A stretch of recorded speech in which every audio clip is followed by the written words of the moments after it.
The spring of 1979 proved to be the most active period of documented UFO sightings in the history of the Bridgewater Triangle region. A number of news outlets and law enforcement agencies were flooded with reports of large, low-flying UFOs. During that time, former WHDH reporters Jerry Lopes and Steve Sbraccia claimed to have witnessed what is arguably the most famous UFO sighting to occur within the Bridgewater Triangle. Jerry Lopes and I worked at WHDH Radio, and we were heading down to the Raynham dog track, and when we got off 24 onto 106, I noticed this really bright light over the tree line, and the light was coming closer and closer and getting bigger and bigger. And I remember saying to Jerry, "What is that over there?" So we pulled his vehicle over, and all of a sudden the stars blotted out in the shape of an arrow as this thing passed overhead. Ironically, I'm a big baseball fan. It looked like a baseball home plate, and there were a series of lights on it. And it was very, very wide. Perhaps the width of now, we'd say, 5 747s wing to wing. It looked like it had a little cord or something hanging off it, and sparks were coming off of it. I almost felt like I could throw a rock at the thing. It seemed that close to me. This was pretty much the shape of it. And this thing passed overhead like this. For me, what first attracted me was this light that kind of came into our field of vision, just like that. And as this thing passed overhead, it just kept coming and coming and coming. And the light kept getting bigger and bigger. I'm an Air Force veteran. I've been in the Air Force for 4.5 years. I've been around a number of different planes, and I said to Steve, that's not one of ours. And it just hovered there for a minute. It looked like it was over a little bit of a field, and the next thing you know, it just kind of took off. We continued on to the dog track, and most of the conversation that evening was, what did we see? Up to that point, I had been 100% skeptic. I thought anybody who ever saw these things, they were either crazy or publicity hounds, or there was just something wrong with them in their head altogether. What I didn't realize at the time was that a lot more people had seen it than just Jerry and I. Interestingly, over the course of the next week, there were a series of spottings, different sightings. It was reported in the papers, reported on the radio station, and at that point, Steve and I decided to come forward and say, hey, we actually saw something. A couple of days later, an article appears in the Brockton Enterprise. And not only does it have interviews with Jerry and I, but quite a number of other folks in and around the Randolph area who had seen it. But they've got the staff artist take all of our recollections and put together a drawing, an artist rendition, which looked pretty much like this. I was with a colleague, Jerry Lopes, who was also still in the business. He is in a management capacity, working for a broadcast operation. But back then, we were both working reporters, and we were heading to what was then a local dog track for an evening of just watching the dog races and probably losing a couple of days' pay. And it was in a town known as Raynham, Massachusetts, the dog track. And at that time, getting to it was you had to go through a rural area. We got off the main highway and we got on the road that was going to lead to the track. And it was dark. I think it was about 8 o'clock at night. And again, rural, not a whole lot out there. And I remember the thing that first caught my eye, Jerry was driving. We were in his sports car, his little Triumph, and I was in the passenger seat, and I saw this big kind of bright light over the tree line, and I said to Jerry, what's that? And he said, I don't know, it's probably a light on a pole somewhere. I said, Jerry, there's nothing around here. And he said, yeah, there isn't. I thought it was a little bit odd, and as we continued to drive, the light looked like it was, of course, at night, you're not quite sure of distances and things like that. And when you're in an automobile and you're moving, for example, and you look at the moon, you can see how the moon seems to move along the tree line. And depending on which way your vehicle is moving, it's actually your perspective that's changing, not the moon's perspective. Anyhow, it appeared that this light was changing perspective and it was moving closer to us, and I said to Jerry, is that thing moving? He said, no, we can't. But then we realized that it actually had gone beyond the tree line and was moving. So he pulled the car over to the side of the road, and we got out and saw this thing. Actually, it was approaching us, but it was just a single white light at the time, a big, bright white light. And we thought, is that thing? It's not an aircraft, because an aircraft would have running lights, green and yellow, green and red running lights on either side, port and starboard and so forth, and maybe have some landing lights. It was a pure white light. It wasn't like a, sort of an incandescent yellowish light. It was like white light we'd never quite seen, or never at that time. And as this thing got closer and closer, we realized that it was not that high off the ground. The radio station that we worked at did helicopter traffic reports, and within the traffic control area of Logan Airport, the TCA, what they call, we had to fly at 500 feet. And I occasionally had gone up in that helicopter to do substitute traffic reporting. So I knew what 500 feet looked like from the ground up to the helicopter, from the helicopter down to the ground. And it appeared that this thing was at about 500 feet. And Jerry, who was an Air Force veteran, I said, Jerry, that thing looks like it's around 500 or 600 feet. And Jerry said, yeah, I think so. And we never heard a sound. It just kept coming closer and closer and closer, and it was a beautiful starry night. And all of a sudden, as this white light got almost overhead, the stars blacked out, and we realized that what we were seeing is we were seeing a silhouette against the starlight of this thing, and it was shaped. The best way that we can describe it is like a home plate. From baseball. It was triangular at the top, and then it kind of narrowed out and squared off. And this thing slowly passed overhead. It wasn't going very fast. There was nary a sound, and we could see we could see the outline of it against the star pattern, and it just went overhead and just kept going and going and going, and then it disappeared. And Jerry recalls something on the back end of it that he called it like a wire or a tail, and he saw that he recalls that there was a little like spark or something coming off the back end of that. And I said to Jerry, what was that? And he said, I have no idea. And he said, and all the time I was in the Air Force, I never heard anything like that. Well, needless to say, we stuck around there a little bit to see if this thing was going to return. It did not. And we got back in the zone. We went to the dog track, and we spent most of the time at the dog track in the cafeteria trying to dissect what it was, what we saw, and try to make sense of it. Couldn't.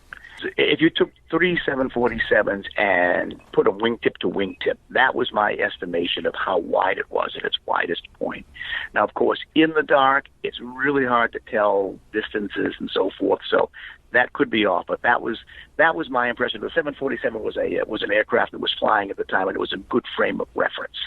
And that's what it looked like to me, that the size of it. So it was large. It was very, very large. Jerry says, we've got to find out. We're reporters. We deal in facts, and we deal in solid information. And he said, we got to find out more about this. And it was like, well, who do you report it to? There was really no agency to report it to in 1978. Or if there was, maybe a MUFON or something like that. We really weren't aware of that. So Jerry said, you know what? Tomorrow, he says, I'm going to make some calls, because I was on a day off. And Jerry said, I'll make some calls, see what I can come up with. And we had a couple of different military installations in that area. There was, at the time, a naval air base in South Weymouth, Massachusetts. There's Hanscom Field, which still exists, and just to the north of Boston.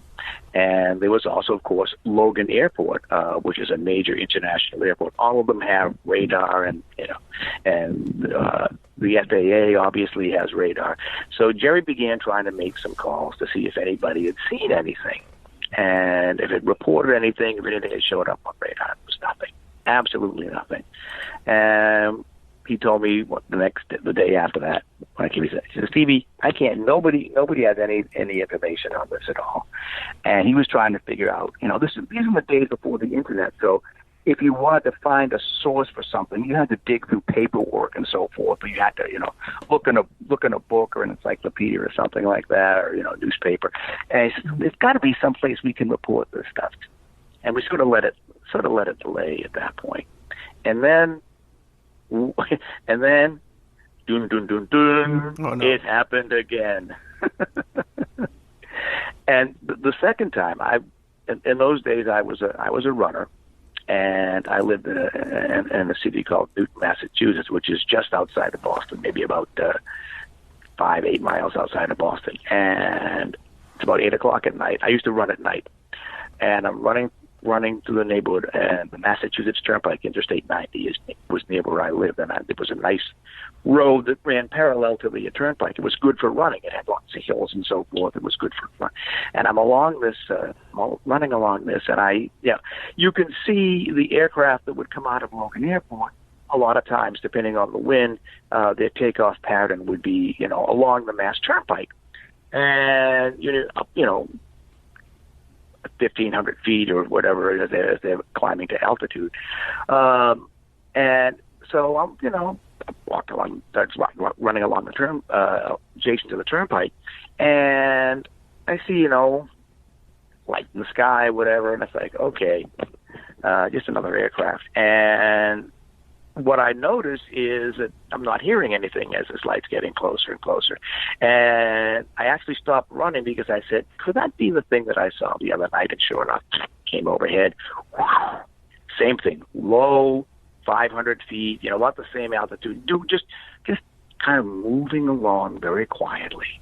Now I'm like, I'm going berserk. It's like, this can't be. 2 days later, 3 days later, I'm seeing the same thing again. It's like, this cannot be. So I get home, and of course there were no cell phones at the time, so I have to call on the landline. I called Jerry at the station. He's working the night shift. I said, Jerry, I just saw it again. He goes, okay, great. He says, we're going to get a hold of Hanscom Field. We're going to get a hold of Logan. We're going to get a hold of South Weymouth Naval Air Base. We're going to call them. Somebody had to see something on the radar. Well, there was nothing. Nobody had seen anything.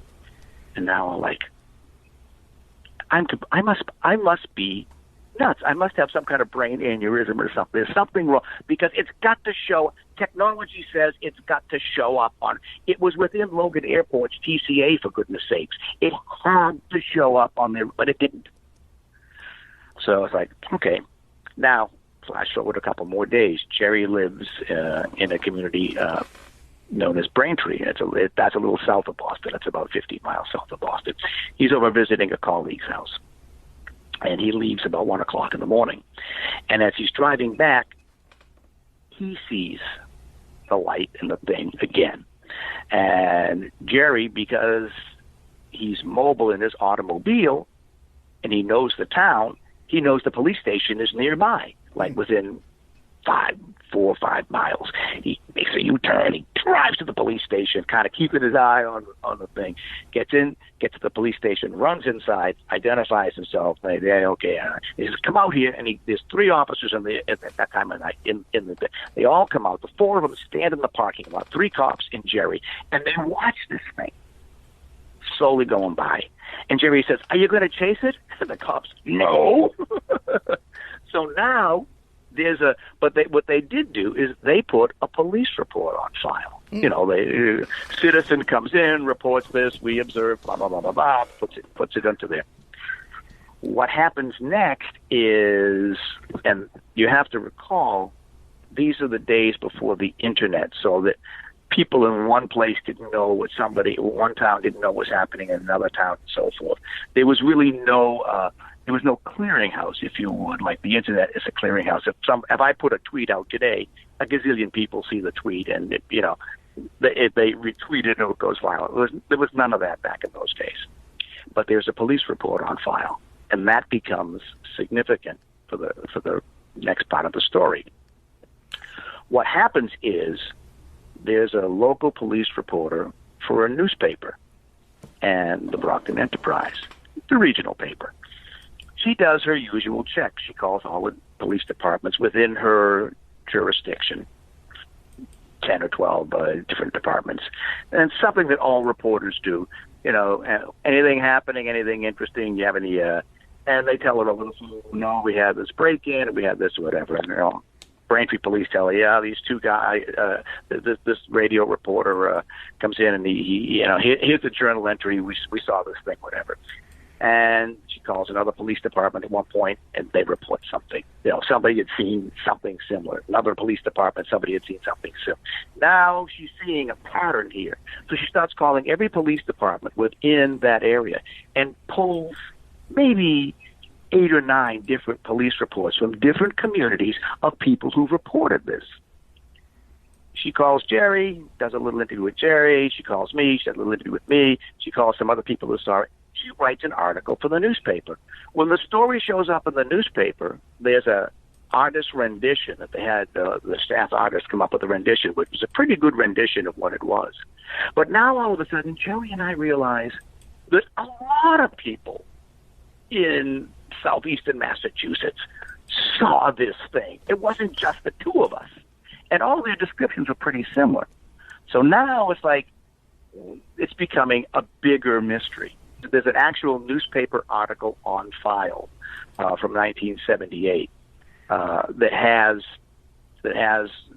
the story, and there's a headline saying, UFOs over southeastern Massachusetts. Some people say so, UFOs over Randolph.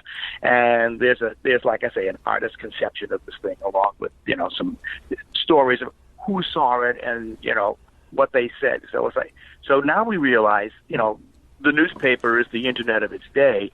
It's sort of like that's the tweet that's out there. It's like, oh my goodness, Jerry, a lot of people saw this thing.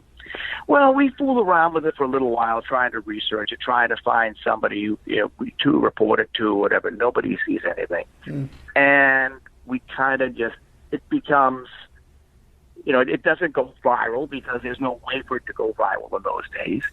It just sort of becomes something that we experienced. It was a puzzlement, and it gets kind of put in the back of our minds.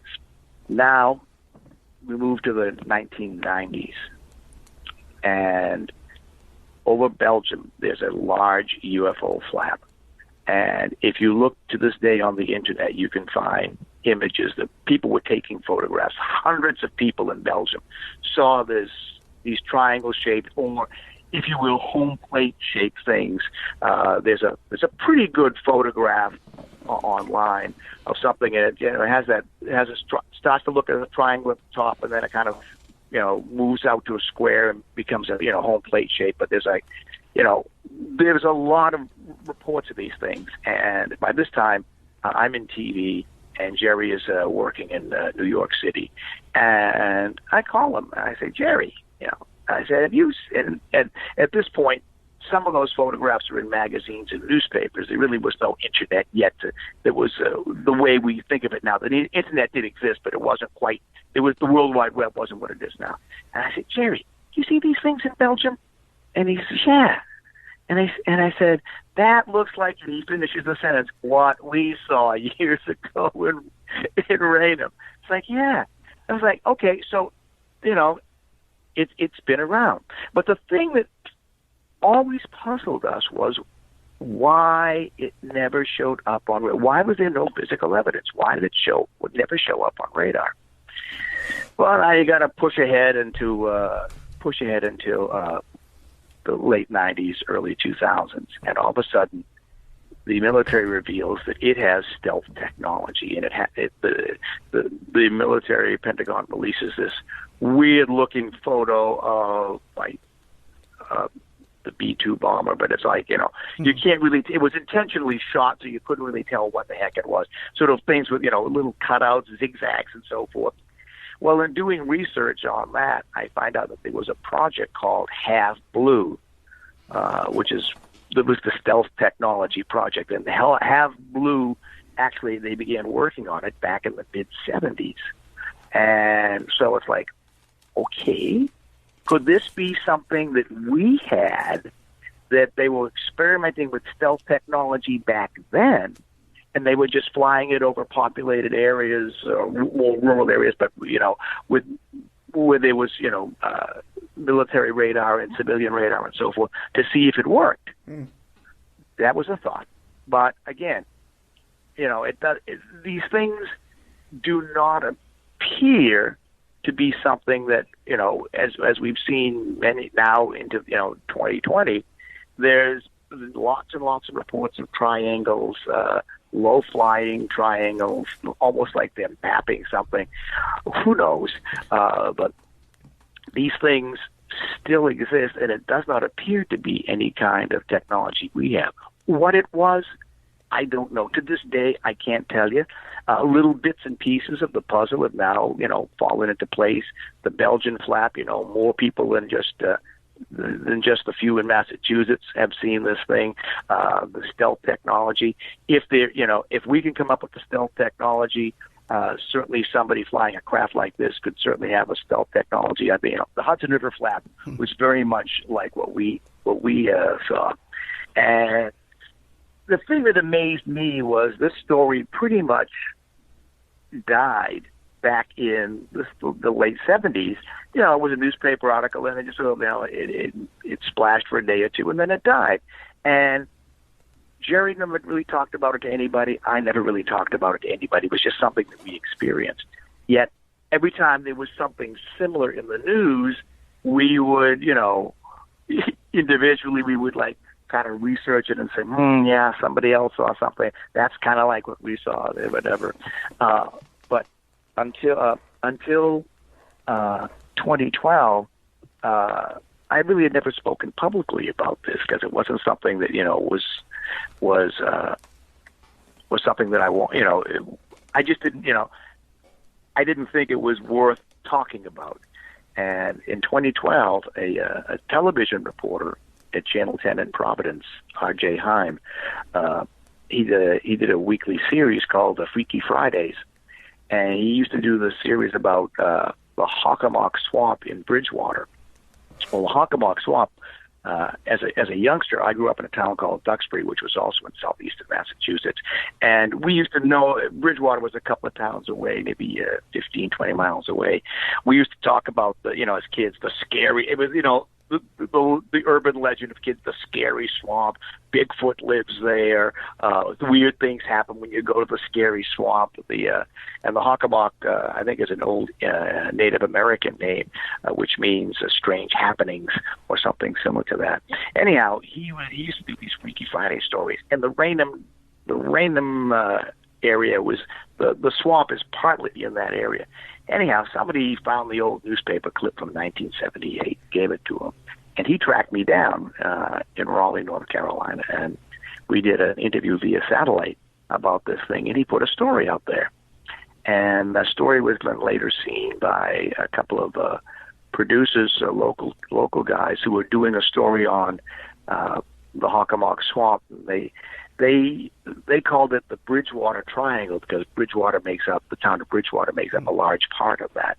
And they did and within this triangle, all kinds of weird paranormal things happen. And of course, this fit right in with what they wanted to do. So they contacted me, I think in 2013, 2014, and we did an interview with them, and they eventually not only they produced their documentary, but they sold it to one of the Discovery networks, and Discovery Network re-edited it into several things, and then there was America's Bermuda Triangle, Bridgewater Triangle. There's been several stories, and now the story has taken on 42 years later. This old story has taken on a life of its own. The Phoenix Lights, though, were much that device or that object, by some estimations, was almost a mile long, right, and way bigger than anything that we saw. I don't believe that what we saw was a mile long. I think it was, like I say, if you took 3 747s, which was the big jumbo jet of the time, and you put a wingtip to wingtip, right, that was about how wide that would have been at that height. The problem with any kind of jet aircraft, or even a prop-driven aircraft, to move that slowly, it's almost at stall speed. I mean, this thing took, I'm trying to estimate the time. It probably took maybe a minute to just pass overhead. It was moving that slowly. For a B-2 bomber, especially at that altitude, the higher up something goes, the longer it's in your line of sight. Yeah, if you look at, an aircraft with a contrail that's flying at 36,000 feet or 40,000 feet, you can observe that for quite some time. But if this thing was low and there was no noise, if it was a helicopter or something like that, it's going to make quite a racket. I still have no idea. Yeah. Is it something of ours that's super secret? I don't know. Is it something that's interdimensional? I don't know. Is it a time machine? I don't know. Is it from outer space? I don't know.